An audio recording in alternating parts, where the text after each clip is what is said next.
Good morning, শুভপ্রভাত সবাইকে। চলে আসলাম আর একটা ভিডিওতে। তো আজকে আমার মর্নিং শিফট আছে, তার জন্য ঝটপট করে রেডি হয়ে যাচ্ছি। তো রেডি হয়ে গেলাম, রেডি হয়ে এবার ডিউটির উদ্দেশ্যে রওনা হবো। তো আজকের ভিডিওটা একটু লং হতে পারে, কারণ আজ প্ল্যান আছে। তো আজকে প্ল্যানটা হচ্ছে যে আমরা পুজো দেখতে যাব সব বন্ধুরা মিলে। তো ডিউটির থেকে বেরিয়ে গেলাম, বেরিয়ে রুমে চলে আসলাম। রুমে এসে প্ল্যান হলো যে আমার রুম থেকে সবাই বের হবে। তো বলছে ইন্ডিয়া পাকিস্তানে সে এশিয়া কাপ ফাইনালটা দেখিয়ে বের হবে। তো সবাই মিলে দেখছিলাম। তো দেখতে দেখতে অনেক লেট হয়ে গেল, তার জন্য বললাম যে মোবাইলেই দেখে নেব, চলে এবার বেরোনো যাক, অনেক রাত হয়ে গেছে। তো বেরিয়ে পড়লাম পুজো দেখার জন্য আমাদের গ্রুপদের সাথে। তো আমাদের গ্রুপে 4-5 জন বন্ধুবান্ধব আছে। এই হচ্ছে আবু ভাই, আমাদের গ্রুপে সবচেয়ে ফানিয়েস্ট বয়। সে বলছে ব্লগার ভাই আমার একটা ভিডিও করো। ওর এই স্টান দেখে না ডগিশ ভাইও মানে ভয় পেয়ে গেছে। সো চলে আসলাম প্রথম প্যান্ডেলে। তো আমাদের প্ল্যান হচ্ছে যে দমদম সাইডের পুজোগুলো আমরা আজকে দেখব। সো সেই উদ্দেশ্যে আমরা পুজোর প্রথম প্যান্ডেলে চলে আসলাম, দমদম কেষ্টপুর এরিয়ার যে পুজোগুলো হয় সেদিকে। তো চলুন আমার সাথে এবার প্যান্ডেল ঘুরে আসা হোক।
সো ফাইনালি আমাদের পুজো দেখা কমপ্লিট হয়ে গেল।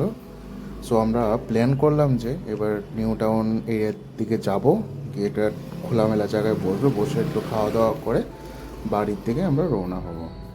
তো সেজন্য সবাইকে জানানো হলো যে চলো নিউ টাউন এরিয়াতে ঘুরে আসি। তো সবাই রাজি হয়ে গেল। তো এখন প্রায় রাত 3:20 হয়ে যাবে, ঠিক আছে? এ হলো আমাদের দেশি টম ক্রুজ। ওর স্টাইল দেখেছো বা স্টান দেখেছো? বড় বড় স্টানম্যানরাও ভয় পেয়ে যাবে। আর এ হচ্ছে আমাদের পুজোর স্পেশাল কাপল, আমার ফ্রেন্ড আর ওর ওয়াইফ। তো আমরা সবাই মিলে এবার নিউ টাউনের উদ্দেশ্যে রওনা হলাম। তো নিউ টাউন মেলাতে চলে আসলাম। চলে এসে আমরা কিছু খাবার দাবার অর্ডার করলাম। তো খাবার আস্তে আস্তে অনেক সময় লেগে গেছে, প্রায় এখন 4:20 বাজে। তো আমাদের আবু ভাই খেয়ে ফিডব্যাক দিচ্ছে। সো আবু ভাইয়ের ফিডব্যাক দেওয়ার পর আমাদের খাবারও সেদিনে চলে এসছে। তো আমার রুমমেট খাচ্ছে, সাথে সাথে আমার খাবারটাও চলে এসছে। তো আমরা সবাই মিলে খেয়ে নিচ্ছি, খেয়ে এবার বাড়ির উদ্দেশ্যে রওনা দিচ্ছি। কারণ এখন প্রায় 4:40 হতে যাচ্ছে। ধরো 5টায় ধরো না, রুমে যেতে যেতে প্রায় 5:30 বেজে যাবে। তো যে চেক শার্ট পরে আছে সে হচ্ছে আমার একজন বন্ধু, অনেক লেট করে, তার জন্য বললাম খেতে খেতে চলো। তো আজকের ভিডিওটা এতটুকুই। সবাই সুস্থ থাকবেন, ভালো থাকবেন, দেখা হবে নেক্সট ভিডিওতে। Bye bye.